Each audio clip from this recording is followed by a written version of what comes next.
Good morning. Good morning, Venerable. Good morning, everyone. How is your hip doing?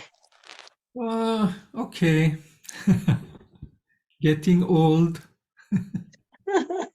We're all getting old.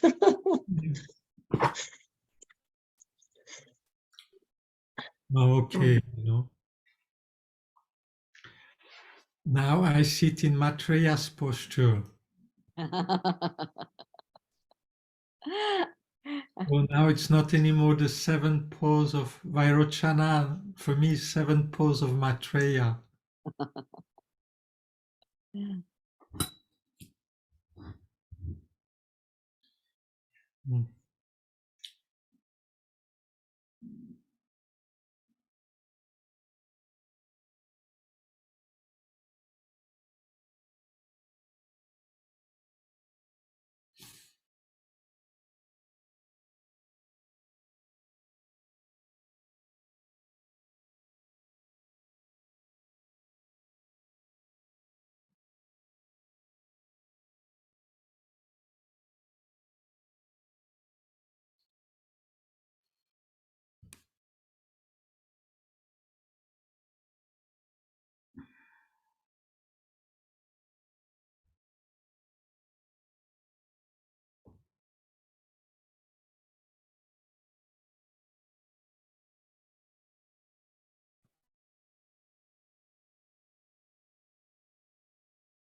All right, so we start by bringing the mind inside, by observing the movement of the breath.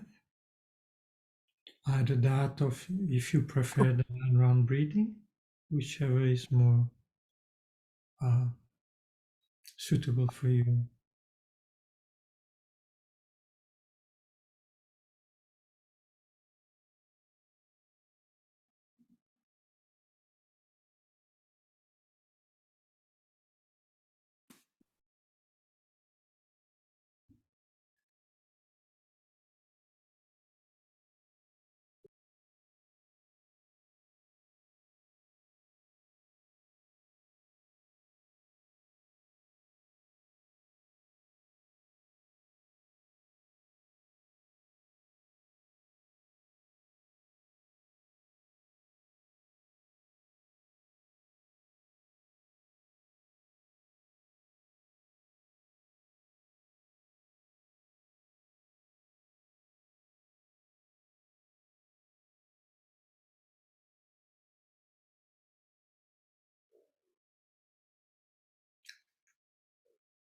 Then we try to generate a positive motivation.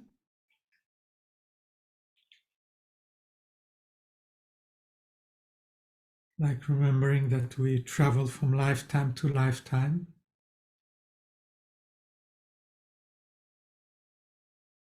And our aspiration is to perfect our mind, to reach a full enlightenment in order to be able to free each and every living being.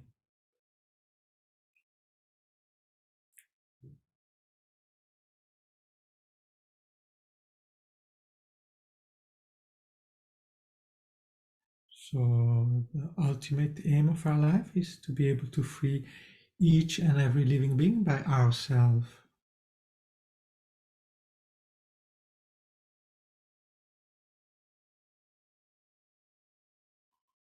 And in order to do so, we have first to perfect our own mind, to be free ourselves,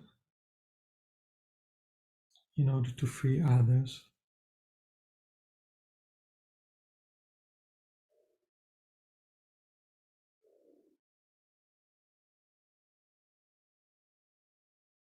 And for this reason, we are going to listen, reflect, and meditate on the path to enlightenment.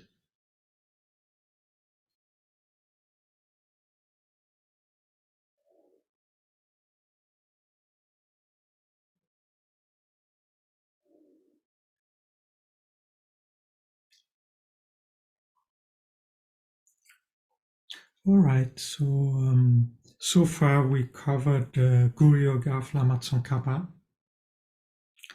So the only thing I want to add to that is that there's a way to do it in the tantric way. So far I explained the sutra way to meditate on Lama Tsongkhapa Guru Yoga, but there's also, for those who like and wish to do so, they can do in a tantric context. So after the verse of refuge and bodhicitta, so after the first verse, you dissolve the refuge merit field into you, and then you meditate on emptiness with the mantra Om Svabhava Shuddha Sava Dhamma Svabhava Shuddhaham. And then you meditate on the pure nature of your mind, being empty of inherent existence. And in the commentary, usually one arises as Yamantaka. For those which have the initiation, one arises as Yamantaka. And also, for example, in the Lama Chöpa, usually in the commentary, it advised to arise as Yamantaka. And there's a few reasons for that. One is that the guru of Lama Tsongkhapa, his main guru was Manjushri, and Yamantaka is the rightful form of Manjushri. And so Lama Tsongkhapa had a great connection with Manjushri, the embodiment of wisdom of all the Buddhas. And a second reason is that Yamantaka is considered a practice very important in this time. Is that like it's very powerful to remove our obstacles. You see, often we feel lazy, or we feel, oh, I cannot do it, oh, I'm not good enough, or yes, it works. Other people can reach enlightenment, but I cannot. Not in this life. I have this and that to take care of, and so we have so many inner obstacles. The mind that says, no, I cannot do it. And if you manifest yourself as this rightful form as Yamantaka, it chases away all those thoughts. Yes, I can do it. All these thoughts you chase away when you manifest as Yamantaka.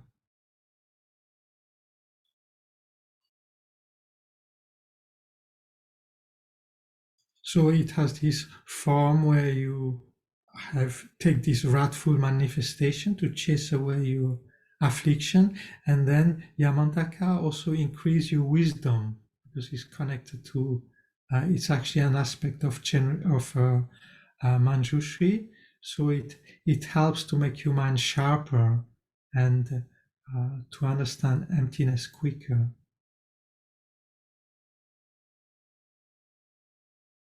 So often people think, oh, I would rather manifest as Chenrezig or Tara. They look so beautiful and peaceful. But actually, sometimes to manifest in this wrathful form, to chase away inner and outer obstacles is very useful. So it's not like you will become Buddha and then you will always have this ugly face and this bull face and so forth. No, it's not like that. It's just your mind manifests like that to chase away obstacles. So in that sense, it's very useful. But one doesn't necessarily need to manifest as Yamantaka. One can manifest as Chenrezig, as Tara, as Vajrayogini, as Heruka, whichever deity you like to practice at that moment, or whichever your yidam is. So you dissolve the refuge merit field into you. You meditate on emptiness, and then you have the spontaneous manifestation, where from emptiness you straight arise as the deity. But usually one manifest, even if your deity has 12 arms or so forth, you just visualize 2 arms, the 2 main ones, as the action deity, so-called. Lama Tsongkhapa advises to do it in 3 steps instead of just 2. So he says it has a great purpose if one can first meditate on the mind of the deity, and then arise as the Sambhogakaya, the seed syllable, and then the seed syllable transforms yourself as the deity. So like that, it creates the seed of the Dhammakaya, Sambhogakaya, and Nimanakaya.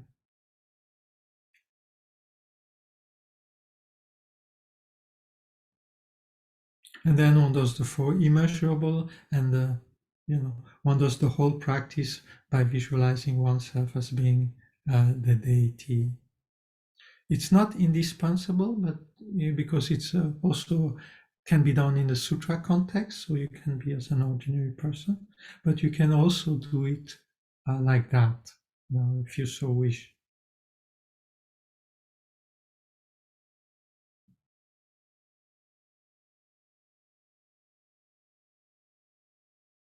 So today I would like, normally, one does this Guru Yoga. So the essence of Guru Yoga is to see the inseparability of our main Guru with Lama Tsongkhapa.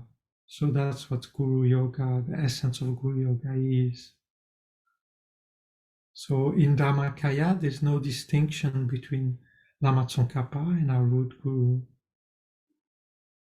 So one tries to connect to this Dhammakaya level of our Guru and Lama Tsongkhapa, and then it manifests in the form of Lama Tsongkhapa.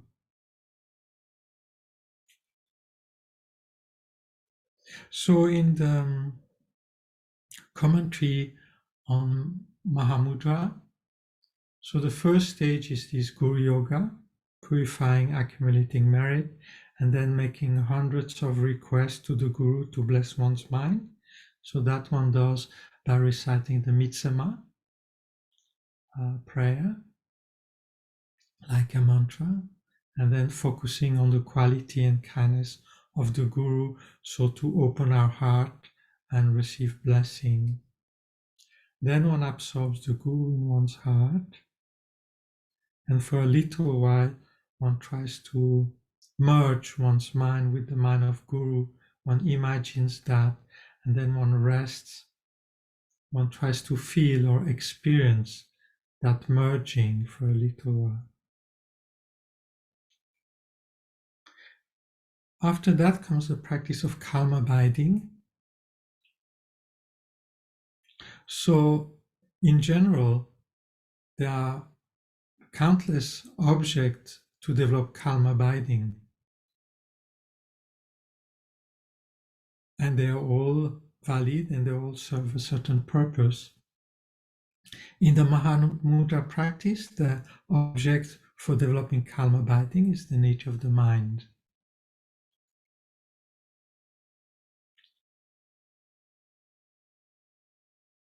So normally one should do the first stage, so developing calm abiding on the nature of the mind.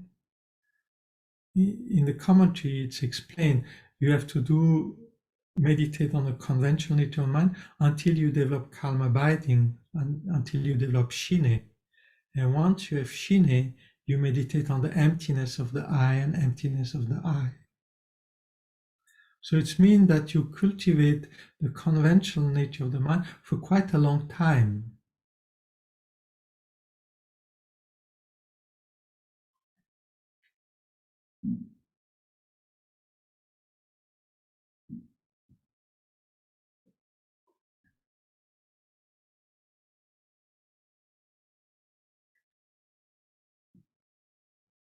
So when one reaches that point, one has absorbed the Guru and emerged. Then one decides, okay, now do shine on the conventional nature of the mind. One makes that determination. And that helps. Because if you stay vaguely without giving a purpose to your meditation, then very quickly or very easily your mind gets carried to other things. Or maybe I meditate on love, or maybe emptiness, maybe I think about the Guru, so forth. So you're not focused. But if you decide meditating, oh, now for 15 minutes I'm doing calm abiding, then your mind has that purpose. And then you direct your mind into that direction.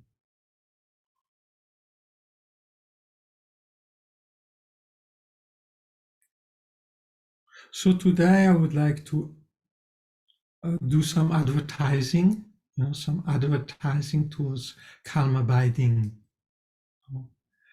Because in our tradition, one doesn't emphasize it very much. So one emphasizes more analytical meditation, meditating on the Lamrim, meditating on emptiness, and all these things is done analytically. Then one recites prayer, does puja, and Guru Yoga, and so forth. So one uses an aspect of our mind, which is one uses thought, concept, ideas, and that's all very beneficial. But it's just one aspect of spiritual practice. Usually one has to balance it with calm abiding. So myself, I went sometimes to some Kagyu center and meditate with them. And they basically do 1 hour practice. They start with the Chenrezi sadhana. They do that for 10-15 minutes. And then for 45 minutes, they do calm abiding on the nature of the mind. And then sometimes I went to some Zen center and they recite the Heart Sutra. And then for 45 minutes, they sit silently. They do Zazen, the nature of mind.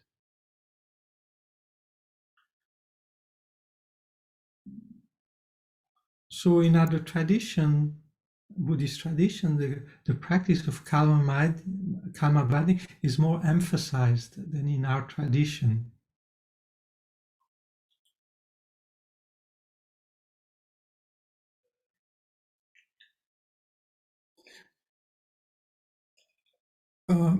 If we check our spiritual evolution, for those which have been on the path for a little while,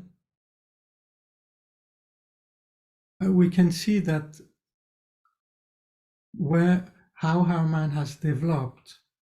So what brings us a certain level of happiness and peace is the training in ethic.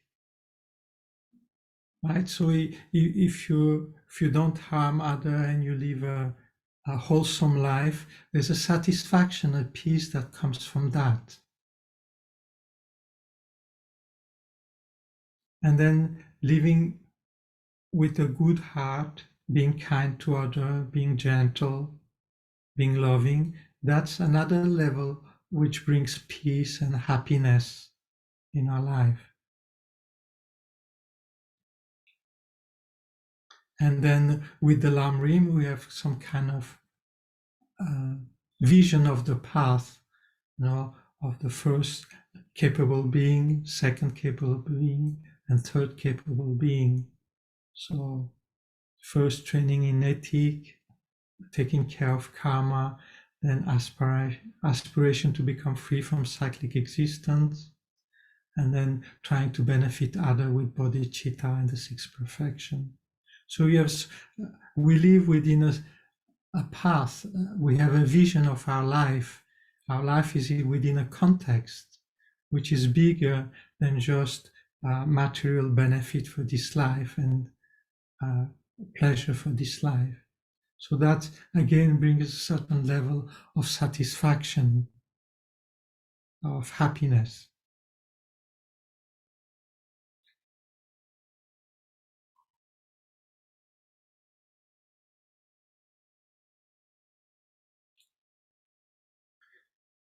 The problem, after a while, you realize that even though one knows quite a lot, at that stage you realize, oh, I need something more. You see, I can be in love, in compassion, in bodhicitta, but only a few minutes and then the mind wavers off. Oh, I can reflect on emptiness. I know the stream of thoughts, the stream of reasoning to bring me to the emptiness of inherent existence, but I cannot really stay there. I don't have what is called continuous attention or mindfulness to be able to remain in any state of mind that I have cultivated analytically. My mind gets quickly distracted, moves away.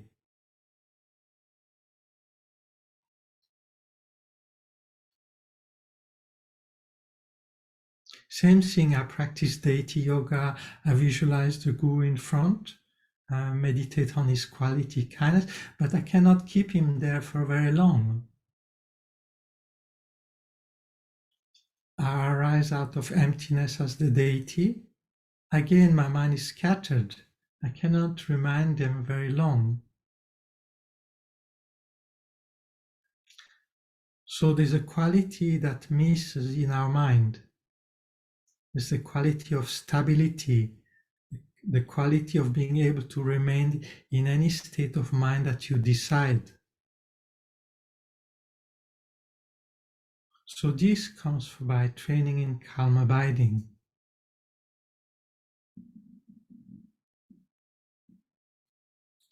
So at a certain point in your spiritual evolution, you realize, if I want to go further, I have to develop this stable mind. It's not enough. You see, studying Dharma can go on endlessly. There's always a new text, a new teaching, a new initiation, something more, and one can spend one's whole life collecting information. But at a certain point, you see, if I want to digest this, if I want to embody this quality, if I want to get deeper in my inner transformation, I need to develop a stable mind. Not for the sake of itself, but what it does to the mind when then I use it for any virtuous purpose.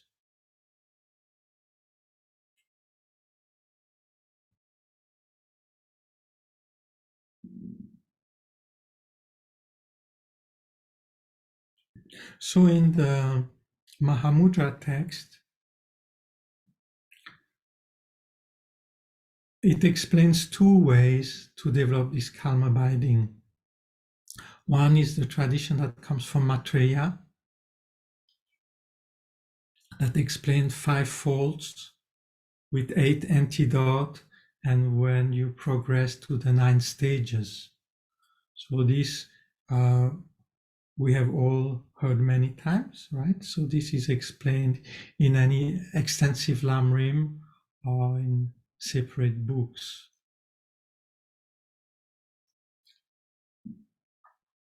And Panchen Losang Chökyi Gyaltsen says the key of all that is only two things. One is the mindfulness, the development of mindfulness. So the mindfulness of not forgetting the object, for example, using the nature of the mind. So not forgetting the continuity of that mind. So I call it sometimes sustained attention or continuous attention. So I mean you hold on to the mind and you're not letting it go. Sometimes we also call it mindfulness of not forgetting the object. So you want to try to establish a sustained, a continuous attention of the object. So of course the mind wants to jump here and there and move away. But with training you can really calm down your mind to the level where you don't forget the continuity of your mind. And then the second quality that you need that comes with the first is a quality of introspection, is to see whether your mind, the main part of your mind, is actually doing what you decided to do. So it's that the introspection makes you aware whether your main mind is still on the mind or has followed the thought or is distracted somewhere else. So when you see with introspection that your mind has wandered off, you bring it back and you try to establish this continuous attention on the mind. So Panchen Losang Chökyi Gyaltsen said, you only need these two actually. You need the mindfulness of not forgetting the object and the introspection to see whether that is going on properly or whether you got distracted and bring it back. So this introspection, Thupten Jinpa translates it now as meta-awareness. So I didn't know what meta-awareness means, so I had to go into the dictionary. So meta-awareness is described as an awareness that is behind awareness. So it's that thing behind your awareness of the breath, that awareness does check what the main awareness is doing, what the main mindfulness is doing. So I'm more used with the term introspection, so I will use that term now.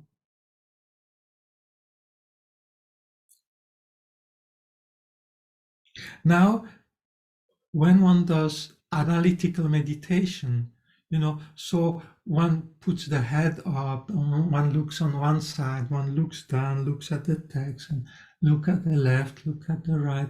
So that's a little bit how we do with our body when we do analytical meditation. We reflect, we think, and we move a little bit like that, right? And then when one does chant prayers, so if one chants very slowly, one tends to do like that, right?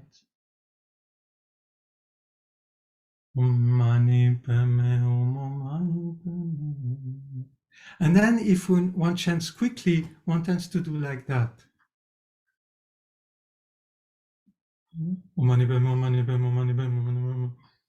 Like that, isn't it? So when we are at puja, when you put puja with people, everybody makes like that, like a metronome, on top of the piano, everybody is bouncing back and forth.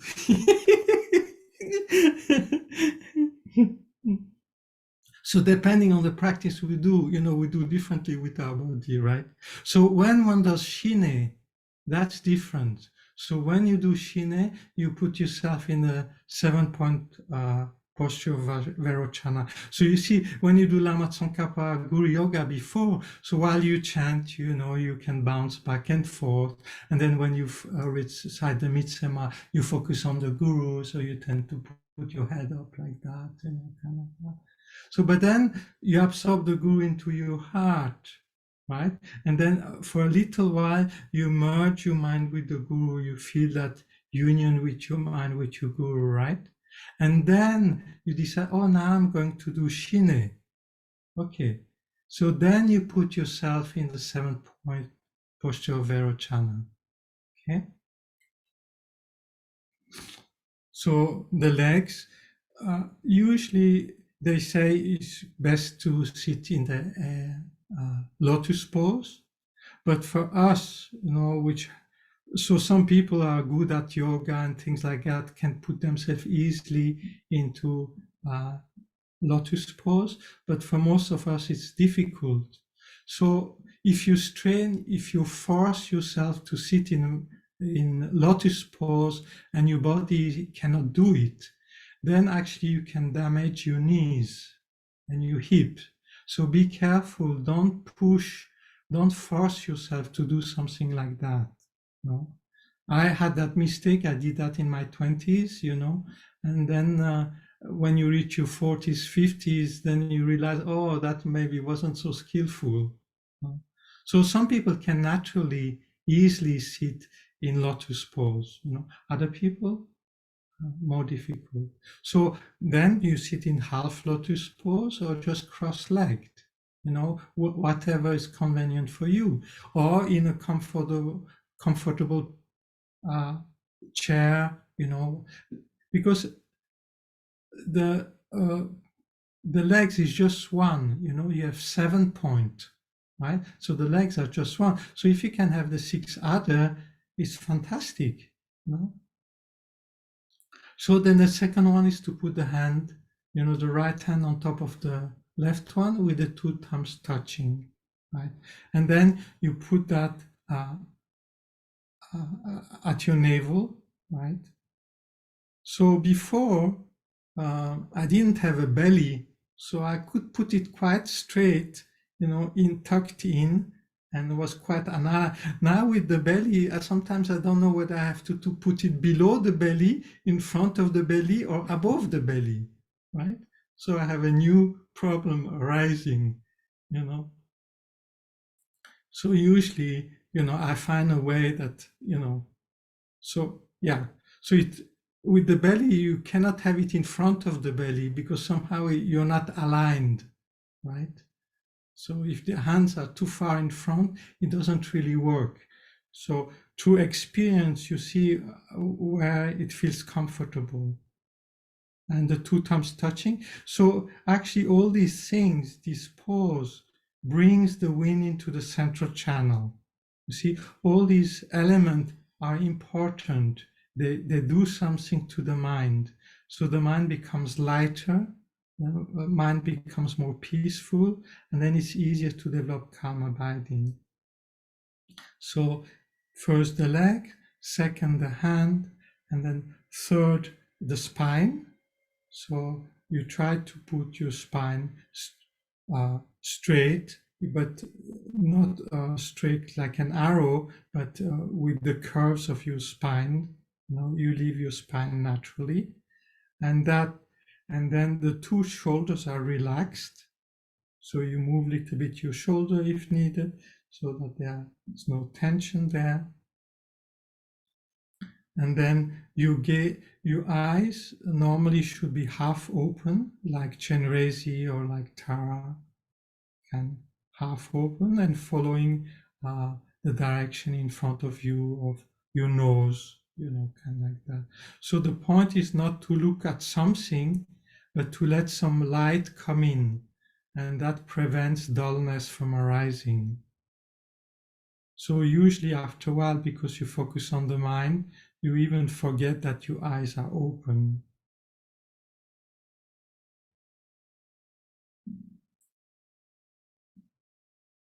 And then your tongue is against the palate, just behind your teeth, touching up there. and then your jaw is open, so you don't grind your teeth, but the lips are closed.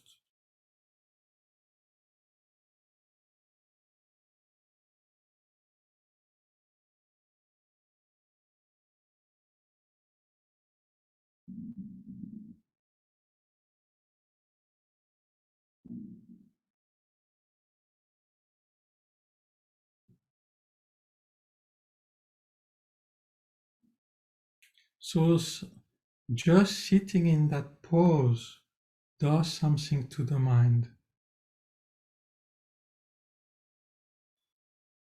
So Marpa used to say the Tibetan cannot match even my meditation pose. And he would sit, this 7-point pose of Aerochana. And sometimes when you go to certain Zazen center, the whole emphasis is just to sit properly like that. And then you keep on checking whether you stay in that pose. And you try to sit unmovably in that pose for an hour or longer. In Zazen center, the meditation pose is very important. And when you do Shine, the better you pose, the easier it is to develop calm abiding.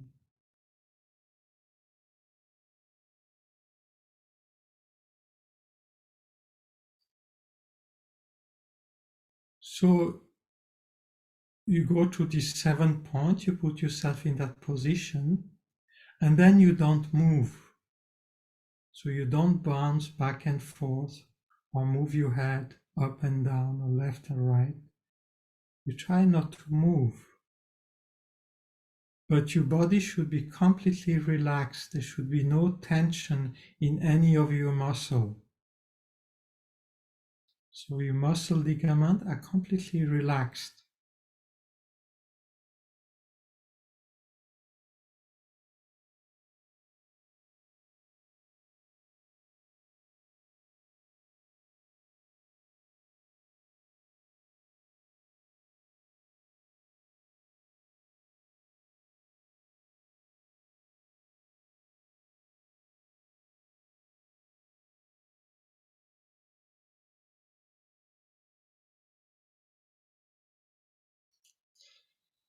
And then you focus on the mind. And while you focus on the mind, every 5 or 10 minutes at the beginning, you go back to check whether your body sits properly. So you go back to your body, you scan your body, look whether you sit properly and whether any tension has accumulated in your body. And then if you're happy with how your body sits, then you go back to the mind.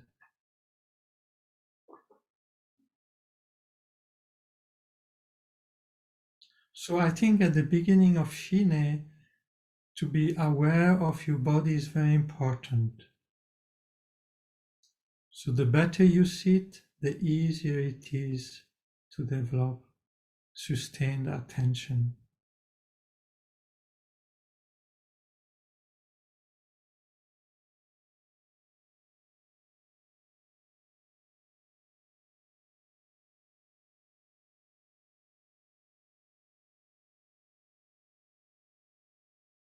So as one meditates, tension accumulates in your back or your shoulder or your head or your neck.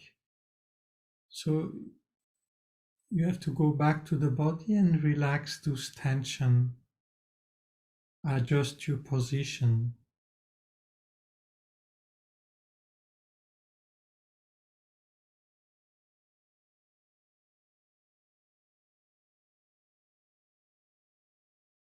So just sitting properly has an incredible effect on your mind. naturally becomes peaceful.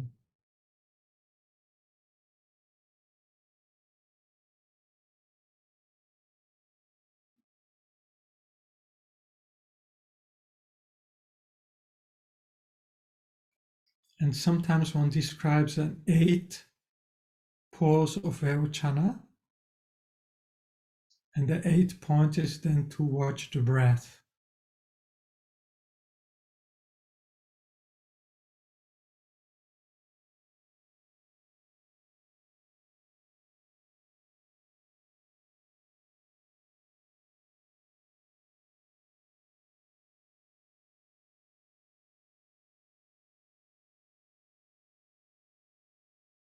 So watching the breath has two purposes.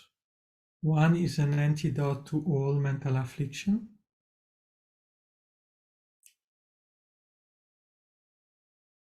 Second, it gives you a support to focus on. And the third point is that often many people, they breathe only with the upper part of their lungs.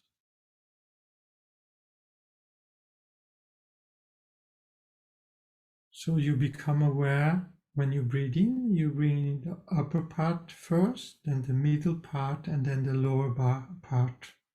So you feel your lung completely. So upper, middle, and lower, then your belly comes out. And then you stop a few seconds, and then you exhale. You stop a few seconds, and you inhale.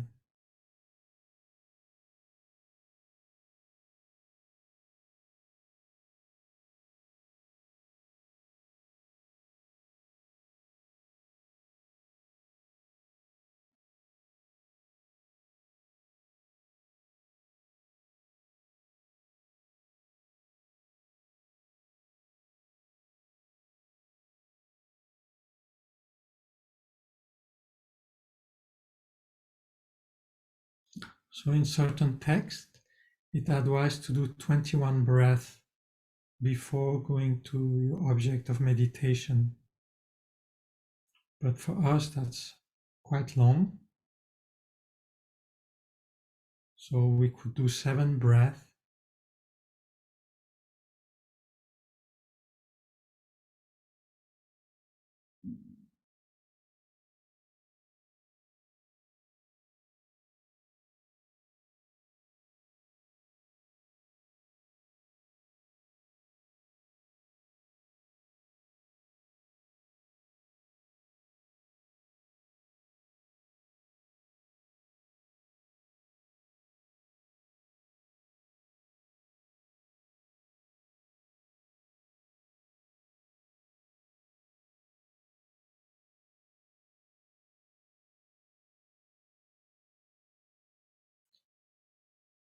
Then one would focus on the awareness.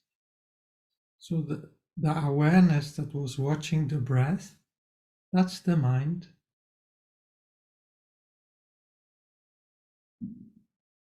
So that awareness is in which the thought, emotion, mental image arise. So instead of looking at the content of the mind,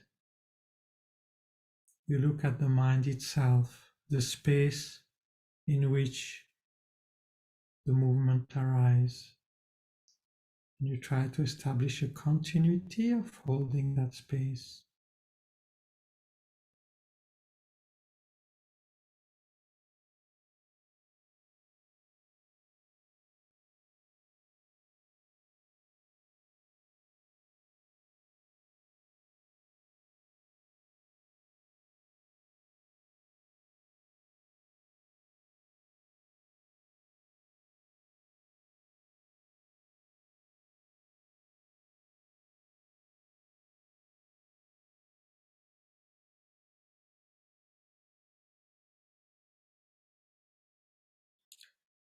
And someday it is difficult, your mind is very agitated, and you cannot find that space of awareness.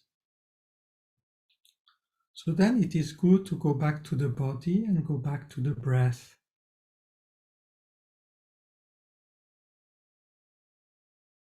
And you focus on the breath until your mind is calmer and is more serviceable.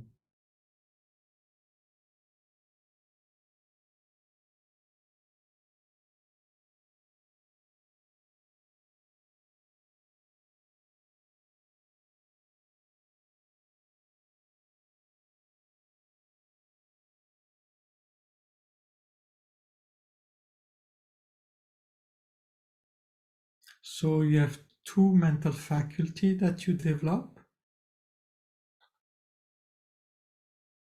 One is this continuous mindfulness or continuous attention on your mind.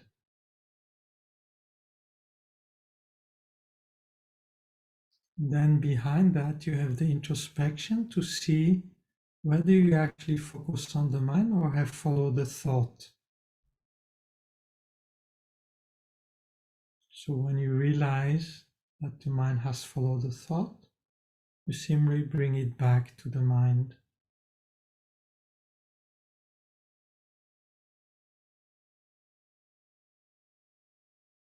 And then if you practice continuously, within a few weeks, you can come to the point where you never lose your mind.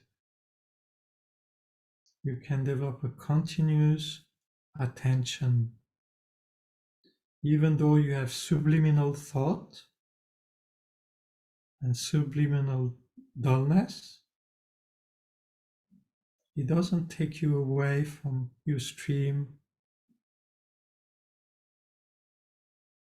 of holding on to the mind. And at that point, you can start making longer sessions.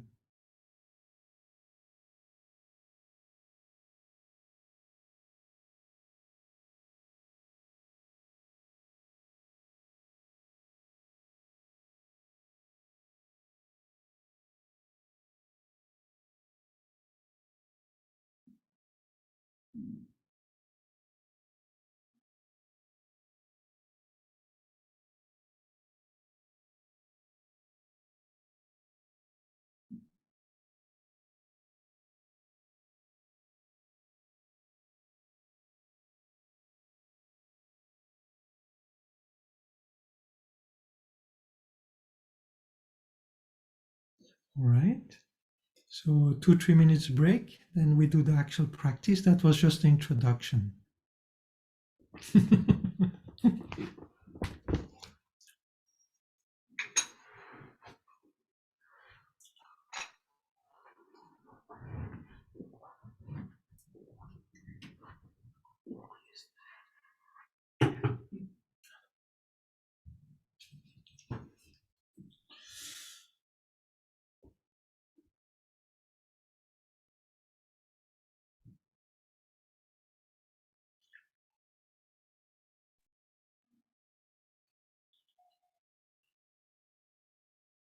Can I ask a question?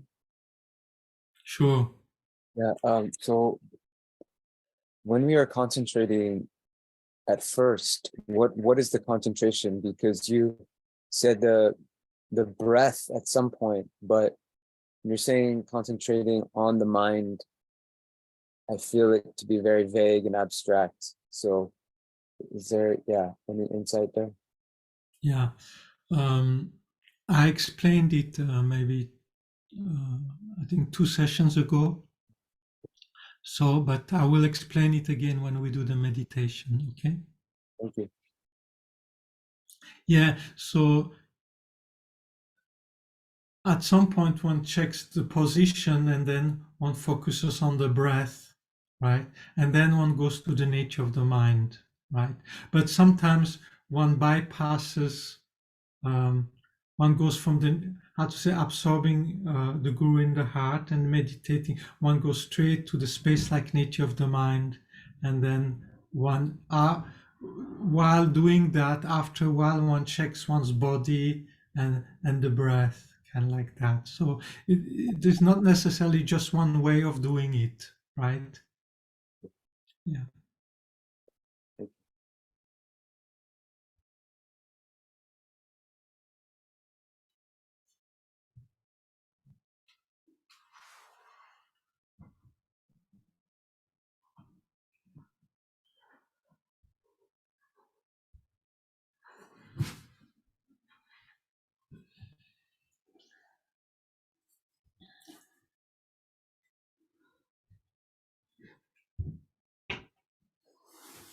Venerable, may I ask a question? Sure. So if one has chronic fatigue and closing the eyes partly is a problem because then I can't stay awake, is there something that I can do specifically to keep my mind awake? I think in Mahamudra there's how to say, there's different object to focus on, when one goes about it gradually. So one method that could help is you keep the eyes open, right?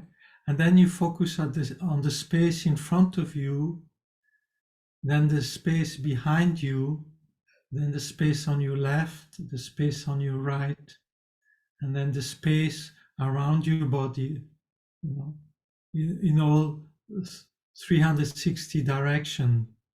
So you focus on the space around your body. So you feel the volume inside the room, that space. And then that space is a mirror, or is the same thing as the space in your mind, right? So there's no difference between the awareness you have of the room around you and the awareness inside your mind, right? So like that, you can use that to stabilize. And this you find that also in Dzogchen and Kagyu Mahamudra. So yeah.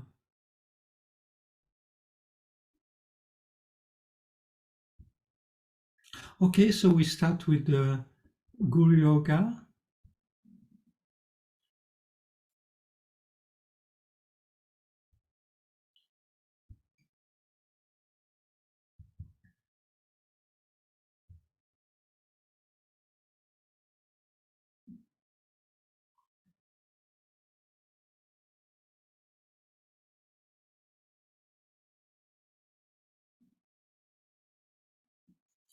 I go for refuge until I'm enlightened to the Buddha, Dharma, and Sangha by my virtuous actions of giving and so on.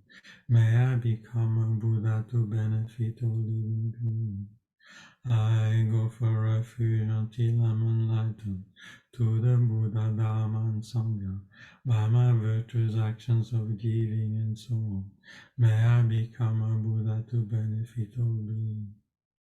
I go for refuge until I'm enlightened to the Buddha, Dharma, and Sangha by my virtuous actions of giving and so on. May I become a Buddha to benefit all beings.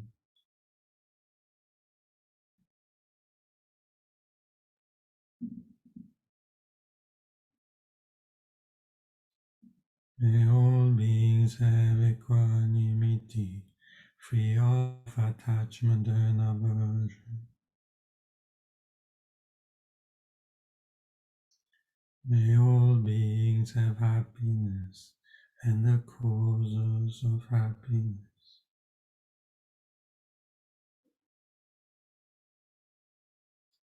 May all beings be free of suffering and the causes of suffering.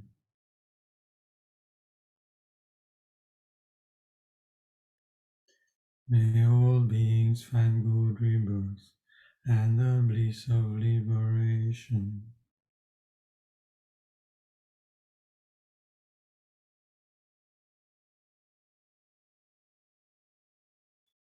May the ground everywhere be pure, free of roughness and offense, soft as the palm of a child's hand, smooth as polished blue sapphire. May all space with Samantamandra, clouds of offering be filled, offerings human and divine, both actual and imagined.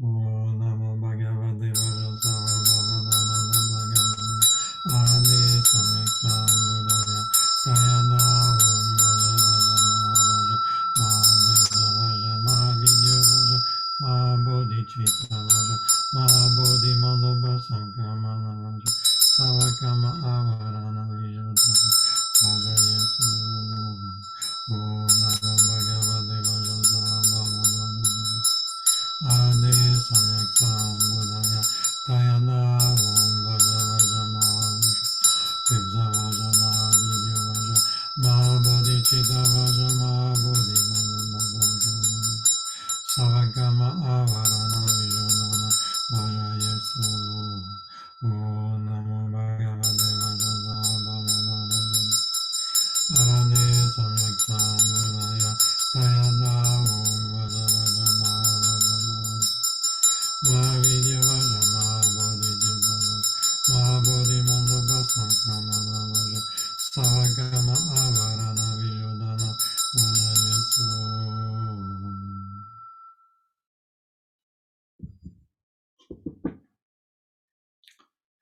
You who emanate on snow white clouds from the heart of Buddha Matre, Savior of 100 Devas joyful, Losandra all knowing King of Dharma, with you to her disciple, I beseech you, please come before me.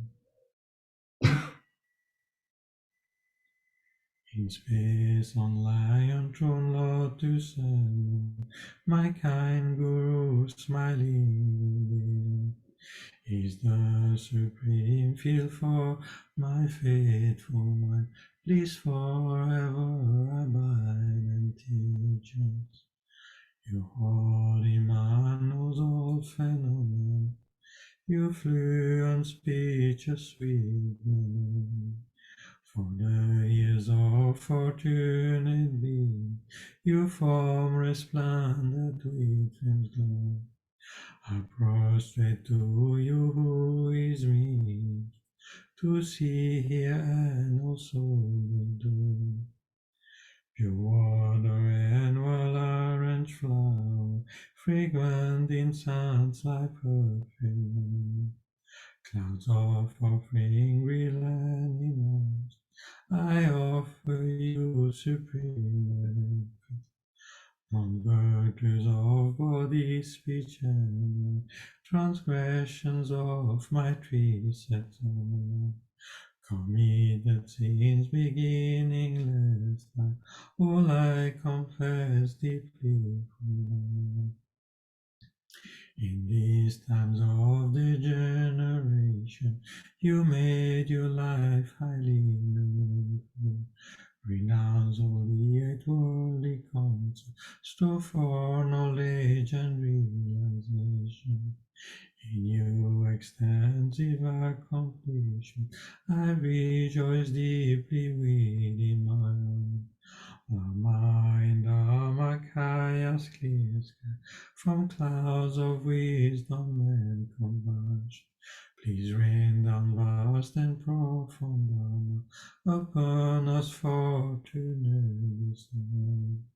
I dedicate all these virtues to the Dharma of these, and especially the heart teaching of Lord Sandrapari forever.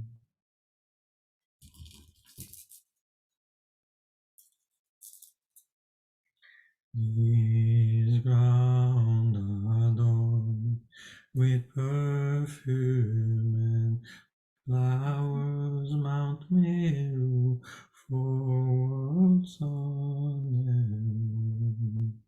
and imagine an offering pure beholders enjoy this birth.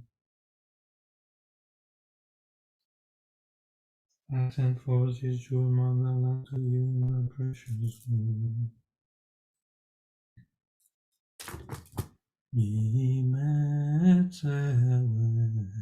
Dejanjaris Dimekyempe Wambo Jombe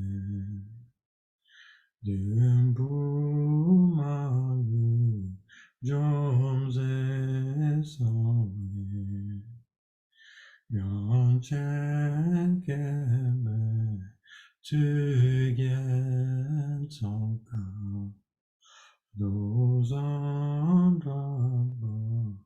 Shamrasu Vimetsewe Dejenjenwe Dimekembe Wamujambe Yembu Manu Jomze Sowe Yanchen Kembe Tugyen Tsongpa Rozandama Shamrasu Chenre is the great treasure of objectless combat. Manju Shilo of stainless wings. Vajapani destroyer of Maraza. Tsongkhapa jewel of Tibetan sea. Those under to you I pray. Mimetsewe Dejanjaris.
Magnificent and precious Lord Guru, come to the lotus and moon above my head.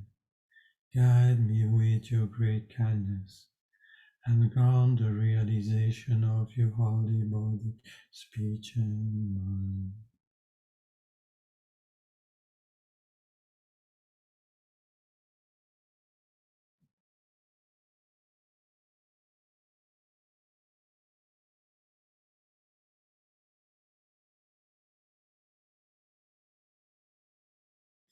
Magnificent and precious Lord Guru, please rest on the lotus and moon at my heart.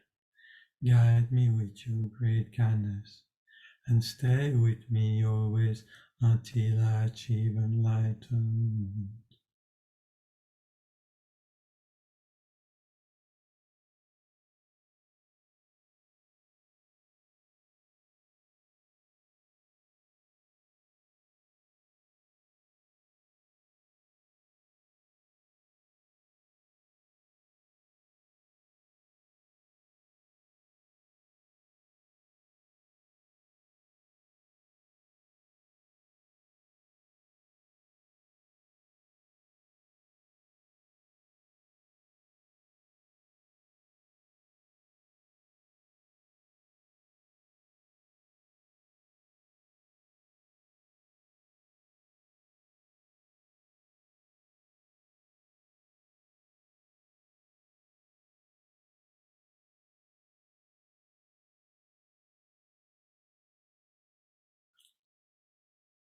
So you check that you sit properly, Ushine.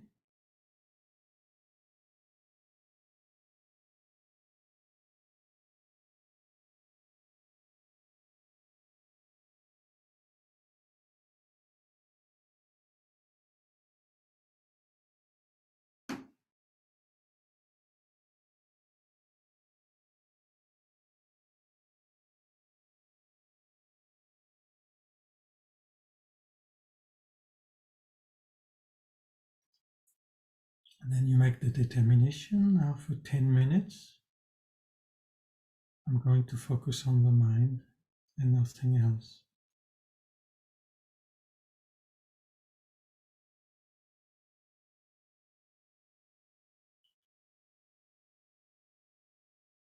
So the mind is that which is clear and knowing.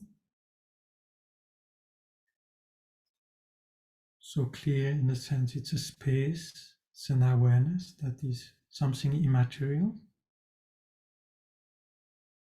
And it's clear in the sense that it doesn't impede any thought, any emotion, any mental image to arise within it. So it's like a mirror. Anything that arises in front of it, the mirror reflects. So same thing, the mind.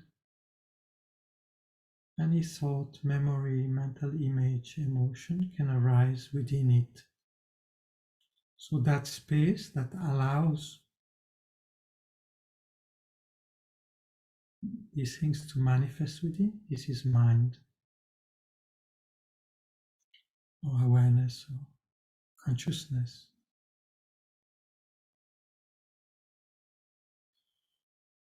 And not only does the mind allow these things to arise within it,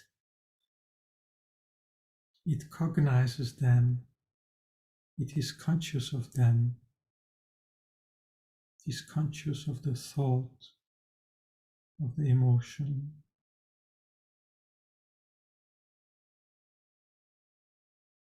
So that phenomena, that's what we call mind or awareness.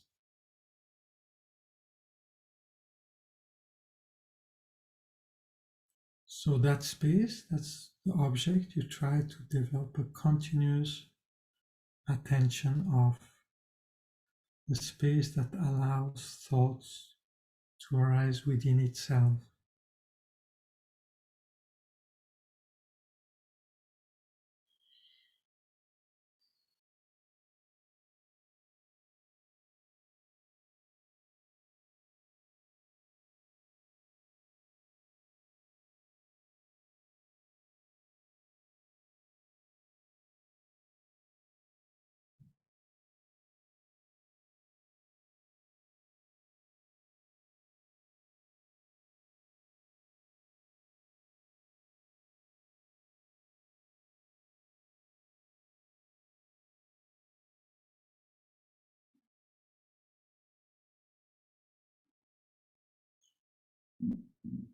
From time to time, you look with introspection whether actually you follow that stream of mind, or whether you get distracted by thoughts.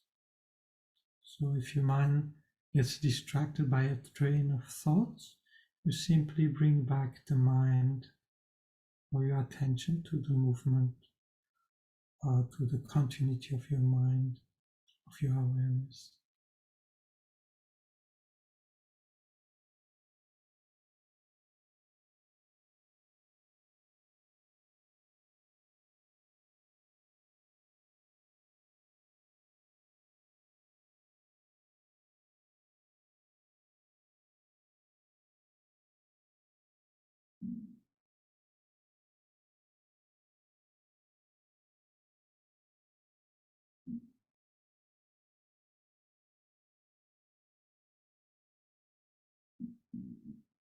And while you do that, from time to time, you check with part of your mind, you check whether you sit properly, whether any tension has accumulated somewhere. So then you relax the tension.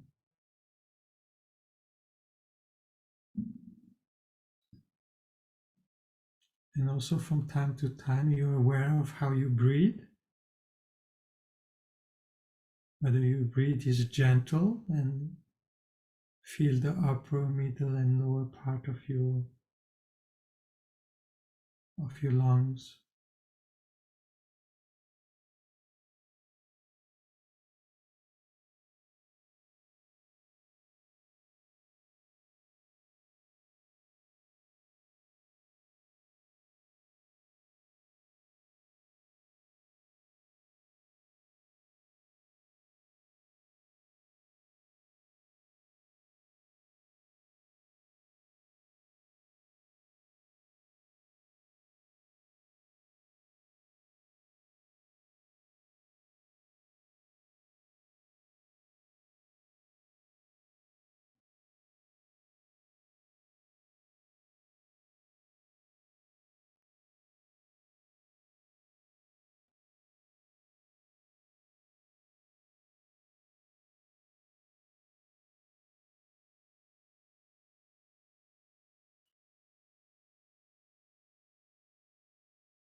And usually I like to finish the session on calm abiding with a little meditation on the ultimate nature of things. So while you are in that state of calm abiding,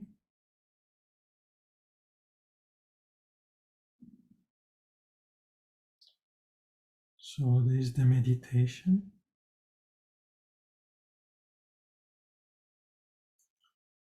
Where is the meditator?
So we try to develop a mind that is pacified by ethic, more pacified by calm abiding, and completely pacified by seeing that nothing exists inherently.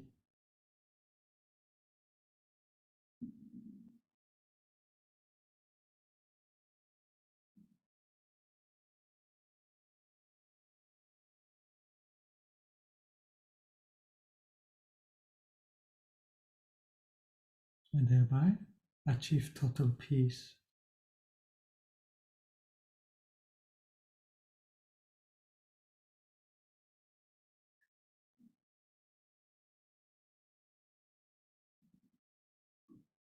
And then within this state of peace, we manifest for others.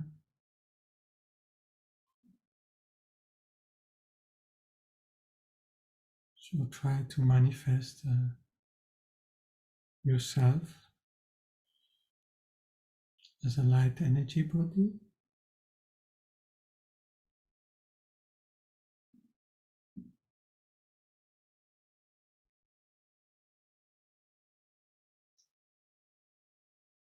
And every cell of your being is love and compassion for all living beings.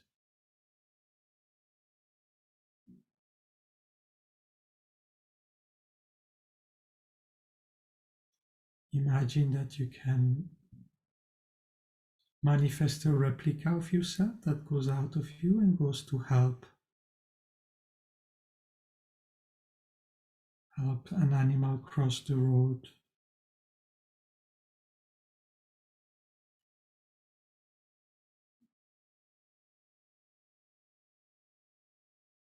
Imagine countless replica of you can bring water to the one that are thirsty.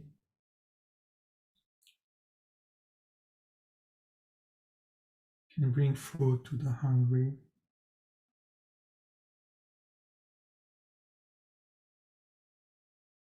can comfort those which have lost someone dear to them.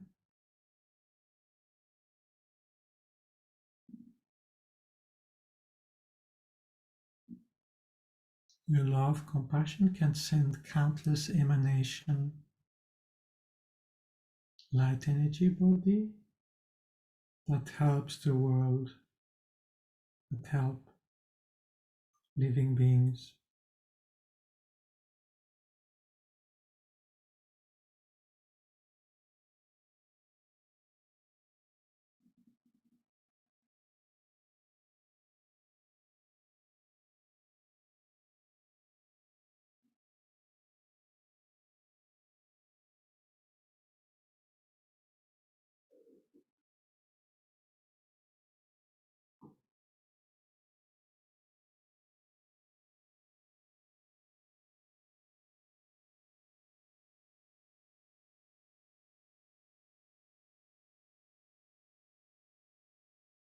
Like 11 head and 1,000 arm Chenrezi.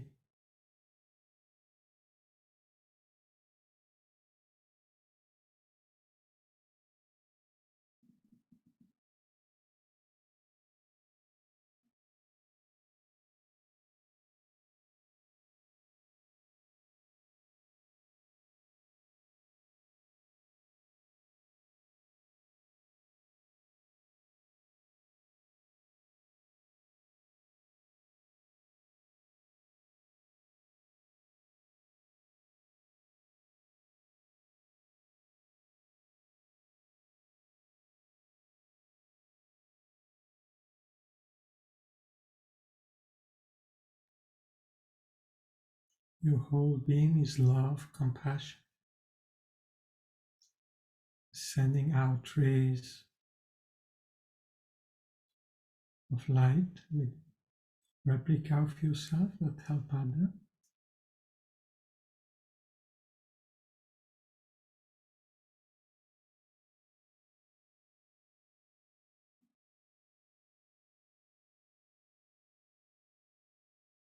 And at the same time, you realize that there's no I, no inner I doing this meditation.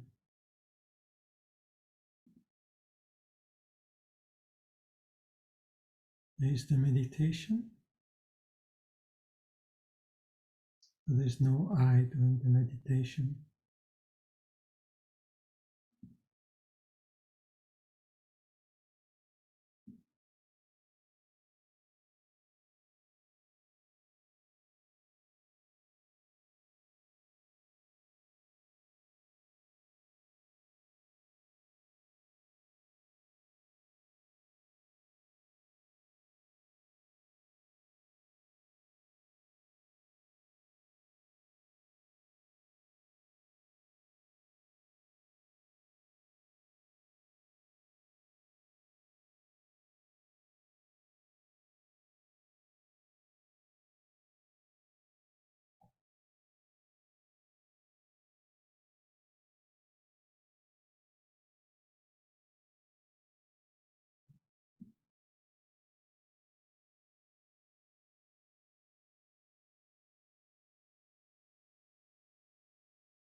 Mother Mary, God is virgin. May I become a woman and lead all living into that enlightened state. May the precious Bodhicitta, not yet born, arise and grow, and may that born not decline, but increase in In the snowy mountain paradise, you're the source of all happiness and good. Powerful Tenzin Gyatso Chenrezig, please remain until samsara ends. Savior of the snowland teachings and beings, you clarify the path that unifies emptiness and compassion. Lotus Holder Tenzin Gyatso, may all your wishes be spontaneously fulfilled. Fearless teacher and assembly of the children of the victorious one, Shravakas, Pratyeka Buddhas, victorious Losang father and son, along with the lineage master, all the object of refuge of infinite lands, please bestow the virtue and goodness of accomplishing this prayer here and now.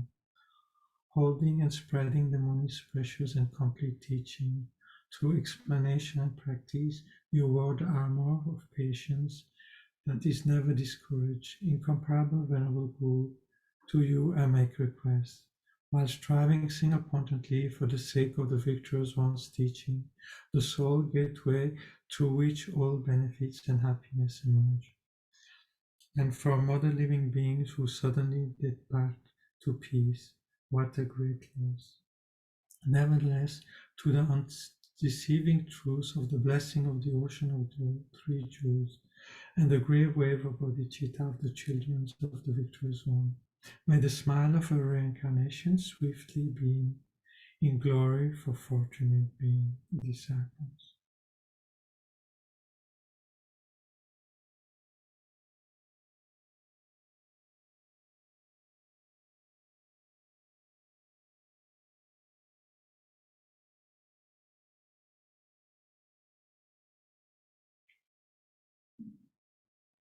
All right. So next week there won't be a class. So the next session will be, I think, the 6th June 6th, maybe the Tuesday, after, basically.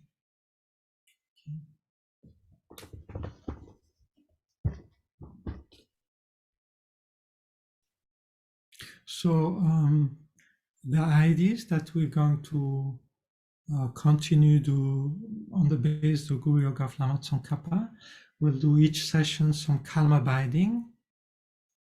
So maybe 15 minutes of calm abiding. We go deeper into that. And then at the end, we do 5 minutes of ultimate need of the mind and eye. So we'll try to use the calm. You see, if one waits to have full qualified calm abiding, we never put any imprint for the ultimate nature, right? So it might take a while for us to develop calm abiding. So usually when I end my calm abiding session, the last 5 minutes or so, I meditate on emptiness. So emptiness of the eye, emptiness of the mind, emptiness, try to see the ultimate nature of things. So to try to get a taste, right? So we're going to do that. And then slowly we're going to go into Bodhicitta, right? So each time a little bit more like that. So this is a little bit the structure of the class, how it will unfold. Okay? Any question?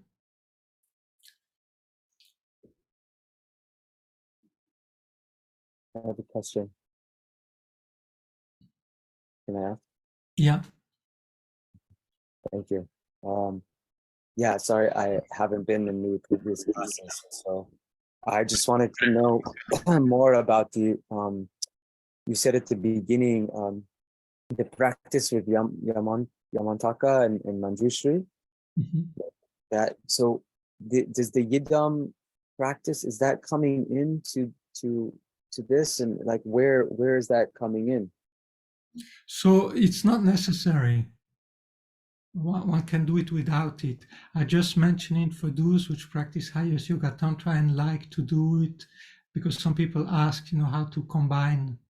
So usually it's after the verse of refuge, one absorbs the refuge merit field. So for those which have the appropriate initiation, then they arise as the deity there. That's it. So before starting the calm abiding, or? Yes, before doing calm abiding. Okay. One can also do the the whole practice of calm abiding while being the deity. Mm. Okay. But that's, yeah, it's a subject that would go a little bit beyond what we are doing now. Because, yeah, Mahamudra, you have Tantric Mahamudra and you have Sutra Mahamudra, right? So in this course, we're going to do Sutra Mahamudra, right? Okay, and then if you want to catch up, so there's the recording of the 2 previous classes. So then, you know, you have, because I don't want to repeat each session. So basically it's a thing that I take for granted that you have gone through the previous classes, so I can continue. Otherwise I get stuck always at saying the same thing, right? Is the verse of refuge somewhere as well that I can access? I'm sorry? Is the verse of refuge, is that somewhere that I can access? Well, this is the prayer we recite, right? This is the first verse of the prayer we recite and that you can download. Okay. Okay. It's in the on the email. There's the attachment of the prayers. Thank you so much. Okay, my dears, I have to go. So I wish you a nice evening or a nice day, wherever you are. Thank you. Thank you, Venerable. Thank you. Thank you, Venerable Thank René. you so much. Venerable René. So much, Thank you. Venerable. Thank you, everyone. Thank you. Thank you so much. Bye. Bye. Thank you, Venerable. Happy everyone. Gracias, Venerable. Bye-bye.